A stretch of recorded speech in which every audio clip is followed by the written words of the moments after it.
يا مساء فيديوهات التوفير.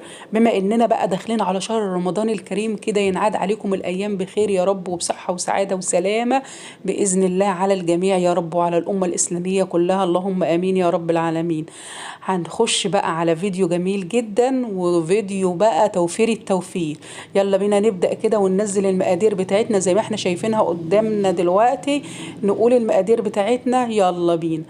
بسم الله الرحمن الرحيم. اللهم صل وسلم وبارك على سيدنا محمد. معانا هنا نص كيلو من صدور الفراخ، ومعايا كمان نص كيلو من البصل، وربع كيلو من الجزر المبشور، وربع كيلو من الفلفل الأحمر والأخضر. حبة تحطيه أخضر بس، حبة تحطيه أحمر بس، اللي يعجبك.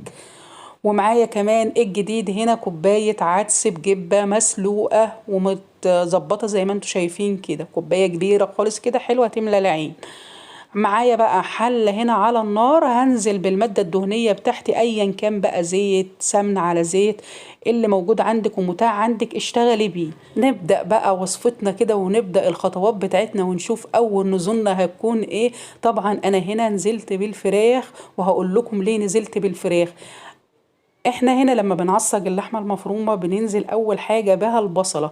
انا هنا حبيت ان انا ابدا بالفراخ، لان كلنا عارفين ان الفراخ بتبقى مهما كان اللحمه بتاعت الفراخ بتبقى زفره. فعشان كده طبعا انا اديت للفراخ صدمه، واستحاله استحاله خالص ان انت تشمي للفراخ اي زفاره خالص. عشان كده بدانا بالفراخ اول حاجه. ولازما حتما تنزل على زيت يكون سخن، او الماده الدهنيه اللي انت شغاله بيها لازما تكون سخنه كده، عشان تاخد الصدمة وتضيعي اي زفارة خالص في الفراخ. وهننزل بقى بنص كيلو من البصل. النص كيلو بصل اللي احنا فرمناه في المفرمة بتاعتنا ونعمناه خالص، وبقى معانا فل الفل كده. هنقلب بقى الفراخ بالبصل بتوعنا كده حوالي 3 أو 4 مرات. وخدي بالك طبعا معايا من كل تكة، او كل التفاصيل الصغننة دي بتفرق جدا معاكي. وبعد البصل بقى هننزل بايه، يلا كده شجعوا كده واجبوا معايا وقولوا لي، او جاوبوا معايا وقولوا لي بعد البصل هننزل بايه. ايوه كده بالظبط، شطار. هننزل بالجزر. معانا هنا زي ما احنا قلنا ربع كيلو من الجزر المبشور. بصوا بقى، الجزر انا بشراه بشر ناعم، لو انت عايزه تبشريه خشن عادي جدا اللي يريحك اعمليه. هنزل هنا بالجزر المبشور بتاعنا على الفراخ. وطبعا هنقلبه تقلبتين 3، اي مقدار قبل ما تحطيه، قبل ما تحطي اللي بعده اللي يليه على طول، لازم تقلبيه كده تقلبتين 3، بحيث ان هم ايه، كل مقدار والتاني يتجانس مع بعضه ويتشبعوا من بعض كده. هقلب بقى الجزر زي ما انا قلت لكم، وقولوا لي بقى يلا كده. جاوبوا معايا كده وقولوا لي ايه اللي بعد الجزر هنحطه. يلا كده، ها مستنيه اهون. ايوه كده، برافو عليكم. هننزل بالفلفل زي ما انتوا قلتم، شطار انتوا كده، كويسين جدا وشطار في المطبخ، برافو عليكم.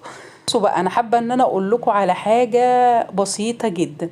احنا ليه بدأنا ورا البصل على طول، نزلنا بالجزر، وبعد الجزر نزلنا بالفلفل الاخضر؟ ليه خلينا العدس اخر حاجه نحطها؟ هقول لكم ليه بقى.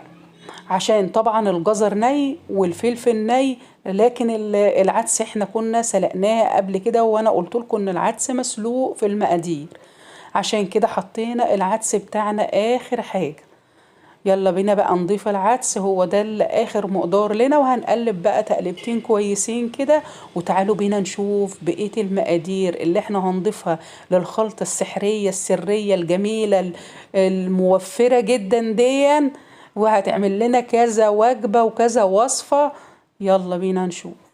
هننزل بقى طبعا بنص معلقة هنا من البابريكا المدخنة. وانا عايزه اقول لكم البابريكا المدخنه جميله جدا وبتدي اضافه روعه.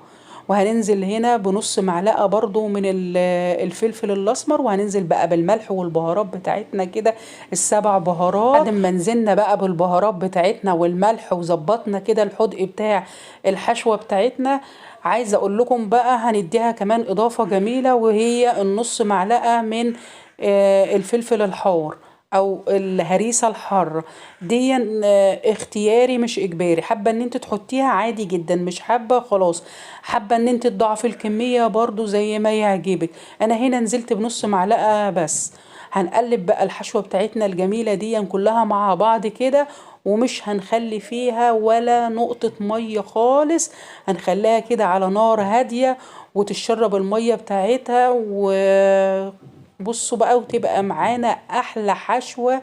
هنحشي بقى سمبوسك، هنحشي مكرونة بالبشاميل، هنعمل مكرونة بالبشاميل، اسفة هنعمل رقاق باللحمة المفرومة.